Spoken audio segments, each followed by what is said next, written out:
Mechanical breakdowns on the train? Oh yeah, they happened, and they could create some rather interesting situations.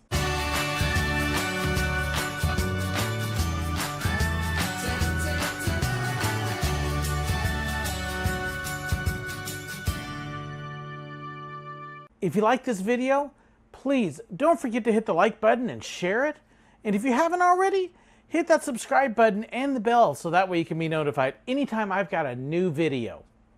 If you've ever worked on a ride or visited a theme park or amusement park pretty often, then you have probably encountered the dreaded mechanical breakdown and technical difficulties. They happen on pretty much every ride because stuff happens, that's life. The steam train to Silver Dollar City, of course, was not an exception to that. Especially when you consider that the engines that they run on it are over 70 years old. It actually held up pretty well, but it did definitely have its moments. And there would be a variety of different things that would lead to closures, and most of the time it was rather unexpected. Our first indication a lot of times that there was a problem would be the engineer up at the engine ringing the bell while we were on the platform, kind of letting us know, hey, I need to talk to you. See, they'd have to stay up at the engine because you always had to have somebody there. And since we ran the steam train with only one engineer, they couldn't leave and come talk to us. So they'd ring the bell, let us know, hey, come on up. And usually when we heard that bell ringing, it was kind of a look to each other. Uh-oh, this isn't good. Most of the time, it was for a weather thing. We had what was called a Phase 1 weather alert, which basically meant that there was a chance that weather was coming in, it looked like there might be something on the way, and to keep our eyes peeled and alert for it. Oftentimes, a Phase 1 would then turn into nothing, and we would just keep right on rolling. Phase 1 didn't stop us at all, except it just meant pay attention. Now, if we did have other weather roll in with lightning in particular, that could shut us down. If we had lightning within 10 miles, well, then we would get another alert and that would close us and others. But if it was just rain, yep, we kept going. That was the most usual thing that we would kind of get the signal from the engineer to come up and talk that there was a weather alert. But sometimes it would be other things, mechanical issues, and those were not fun. When a mechanical issue arose, it usually meant that we would have to close the train while they dealt with it and fix whatever it is. There were some times that they could still run with it depending upon what it was, and sometimes if it was really serious, well, then we would have to spend a whole lot of time and trade out trains and engines. That was usually the worst case scenarios. It was never a fun thing when you have to close the ride and then you'd have to tell everybody else, hey, I'm sorry, we had an issue come up and we can't run the train right now and we don't know what it's going to be. A lot of times people think that the ride operators, or in our case, the conductors, would be able to look at something and know exactly how long it was going to take and how serious it was. And the truth is, we didn't have a clue most of the time. We weren't engineers. We didn't actually do the mechanical work on the train. So we might even occasionally get some hints from the engineers on what was wrong. But most of the time, we didn't know. And this is true at any ride. The mechanics and the people who worked on the ride were a completely different group of people from the ride operators. The ride operators take over a ride after the mechanics have cleared it and said it's okay to operate. We don't know about changing the brake systems and drive pulleys and whatever else there may be going on. In the case of the steam train, it could be valves and hoses that may have sprung a leak or a variety of other issues. And again, when you're dealing with an old steam engine, there's a myriad of things that could happen. And so then we would have people asking us, well, what's wrong? I don't know. If it was a quick repair, the engineers would try to let us know, hey, it looks like it's just going to be a few minutes, and we would let people know. But if it was a longer thing, we would actually have to ask everybody, sorry, folks, you're going to have to leave the station, and we're going to close up, and we'll be sitting outside, and we'll know when we know. People would get really upset by that. We would have guests that would seem to think that we purposely closed the train and broke something just to spite them. I traveled hundreds of miles to ride this steam train and now you're gonna close it? Yep, because I knew you were coming and I didn't like you, so therefore it's broke just because of you. I mean, really? They seem to think that sometimes. Stuff happens. Welcome to life. We had a great group of engineers on the train. They were train fanatics, rail fans, if you will. They loved working on trains. Most of them actually worked on trains in their free time as well. So sometimes they would be able to kind of look at something and let us know fairly quickly how long it might be, if it was serious or a few minute repair. And if they gave us some sort of hint, we would try to pass that on to the guests. Many times we ended up sitting out in front of the station with the gate closed, not letting anybody in, and everybody walking up, "What's wrong?" "We're closed because of mechanical difficulties." "How long's it going to be?" "I don't know." "Well, can I come back later?" "Sure, I don't know if we'll be open or not." And what we'd end up telling the guests is, if you hear the whistle from the train, and our train was loud enough you couldn't miss it, well, that would probably mean we're at the least test running it and hopefully getting open soon. But if you don't hear any train whistles, well, we're still closed. Pretty easy way to figure out if we're open or closed. Oftentimes we would just be sitting out there, and especially in the case of weather. Weather could be so frustrating because we would have people sitting out there and asking us, "Do you know when it's going to pass?" Well, unfortunately, God doesn't tell me these things. We also weren't allowed to use our cell phones because, hey, it's 1880s. They didn't have cell phones back there. So we didn't have access to radar and other things. We were just waiting on the park to tell us. Now, that doesn't mean we didn't sneak over into the break room and pull our phones out and look at the radar and try to predict what was going on and let each other know. A lot of times we were stuck out in the front and we didn't have any clue, and we were just kind of waiting ourselves. And once the park told us we were clear, then we were clear, and until they did, we weren't, and we wouldn't know until they did. Short story on all that, that poor person at the gate that's not letting you on the ride, don't harass them for stuff they don't know, because it's not their fault they don't know. But there were a number of interesting things that would cause closures. I remember one year, right when I started, we had put in a whole new brake system on one of the trains. Replaced the whole brake thing and put in a modern system of brakes on it, which really was kind of ironic because we actually have a joke on the train that we're waiting on new brakes and they'll be here next week. Well, we actually had new brakes. They were being very problematic for our poor engineers for a little while. And they were having to fine tune it, and it would spring a leak or they would quit working, and it was very frustrating. And when we realized it, well, then we'd have to stop and they'd have to go through the whole entire brake system, and it was very frustrating. They couldn't always quite figure out what was going on, and we were telling the guests we didn't know, and then we try again a little bit later when they thought they had it fixed, and sometimes it would work all day, and then sometimes it would go a couple rides and it would flare up again. Very frustrating until they finally got it all worked out. And let's be honest, when you're trying to take newer technology and put it on a 70-year-old engine, yeah, they get a little temperamental sometimes. One of my most memorable breakdowns, though, actually happened in the station.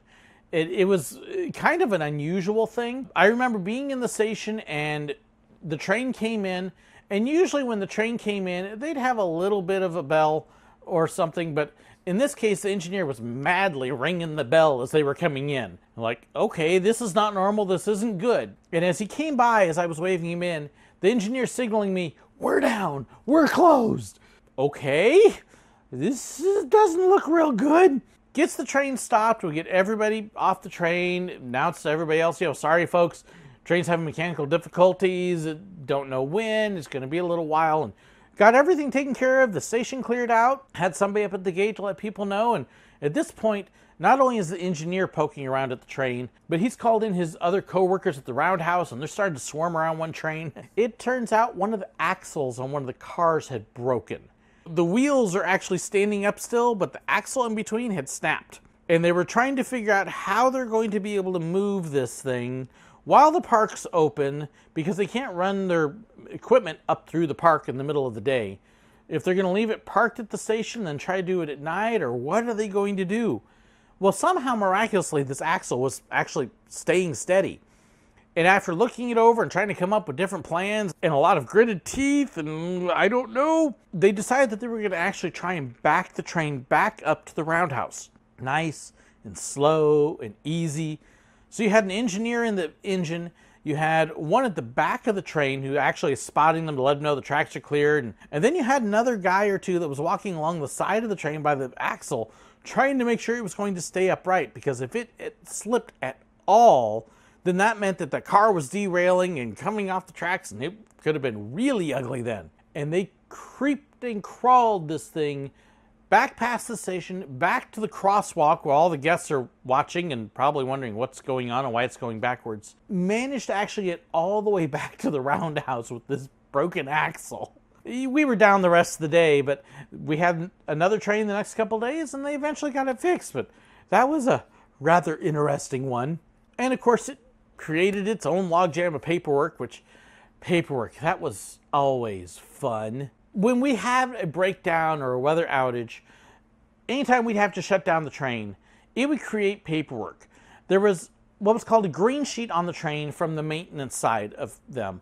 And that let us know that the train had been cleared and opened, and the maintenance guys and the engineers would be the ones to sign that off and put it on the train and let us know it was cleared to run. If it wasn't cleared to run, we'd pull that off and we could not clear it again until they had signed it and put it back on the train. But not only did we have that log, we also had our own log as the ride operators. And anytime there was anything that came up, I mean anything, we were writing into that log. And if we got shut down for any reason, we'd actually have to use what we called the three-headed monster, because each department has its people in charge. You had the attractions in charge, AIC, which we generally refer to by their radio call number. We didn't call them AIC. But they were the ones on our side, the park attractions and people who ran the rides and things like that. We also had RIC, which is the rides in charge. That was the maintenance and mechanical department, and they were the ones that would have to mechanically clear each ride. On top of that, we also had SIC, safety in charge. And for a ride to open up, all three had to agree that it was okay. Now, at the beginning of the day, maintenance would sign off, you'd let attractions know, and you were pretty much good to go, as long as you didn't see anything unusual. But anytime you shut down, you had to get all three of them to approve you before you could open. Sometimes it meant they had to come down and look at the ride. Sometimes they'd take your word for it, depending upon what it was. It was one of the reasons that we drilled people so hard on don't pull the pull cord. Because if somebody was being a goober and pulled the pull cord on the train, letting us know there was a medical emergency, and especially if there wasn't, well, we had to get all three people involved in order to be able to reopen. And they would all want to make sure that there was actually no real issue and no problem and no emergency. And trying to get all three sometimes, if it was a busy day and they were busy doing other things, could take a while. On a nice day, hey, it might take 5 minutes. But we had times it would take 15, 20 minutes before we could get all three of them to agree to let us reopen and sign off on everything. And that was a pain. And of course, if it was a mechanical issue, well, then all three are going to want to make sure that the ride is perfectly operating again, that everything is good. And so you would have RIC letting the other two know, yes, we fixed this, this is taken care of. SIC, safety, would then look at it and make sure that it wasn't a safety issue, there wasn't a problem there. And then attractions would often approve it. Sometimes we get one before the others, but until all three agreed, we were stuck and shut down. And that could be a pain sometimes, especially when you would have to tell guests, well, we've got some approvals, but we don't have others yet, so we're kind of waiting for this one to get back to us. And if in the case of a pull cord, well, we weren't even supposed to let the guests off of the train until we had gotten clearance. So they could be sitting on the train for a little while, not able to move because somebody had pulled a pull cord. Until we knew if we were going to be allowed to go or we'd have to clear the train, they were stuck there, especially if it happened in the woods.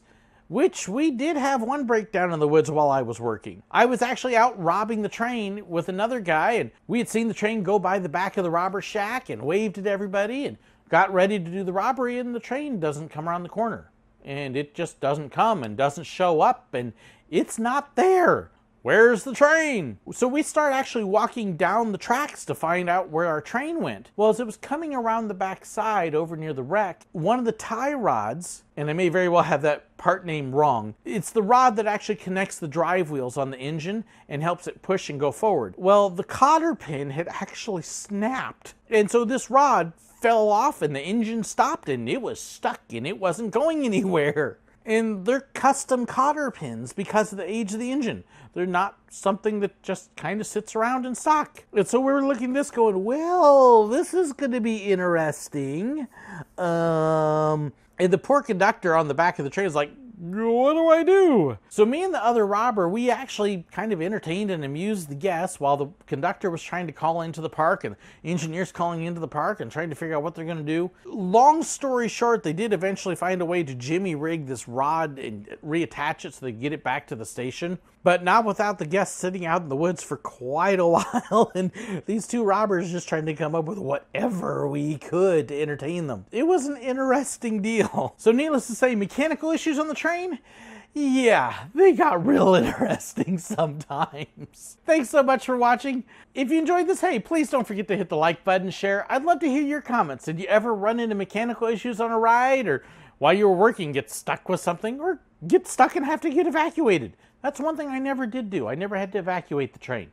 Thank goodness. I'd love to hear your stories. Please share them in the comments below. Thank you again to my patrons for all your support. I've got awesome patrons and I get to do so much because of them. So if you are one of my patrons, thank you. If you want to know more about Patreon and supporting me, as well as perhaps my Facebook page, the Facebook group, Reddit, and so much more, be sure to check out the description below. There's all sorts of information there, including links to my store for merchandise, as well as all the gear that I use as well to make the videos. Thank you again for watching. God bless. The steam train in Silver Dollar City, unfortunately, was no exception. That still wasn't right. And in fact, I actually did another video that talked about running on the train. It talked better than that. The mechanics and the people who work on the ride, that sounded horrible. We would have guests that would... So we would have them. We would also have RIC.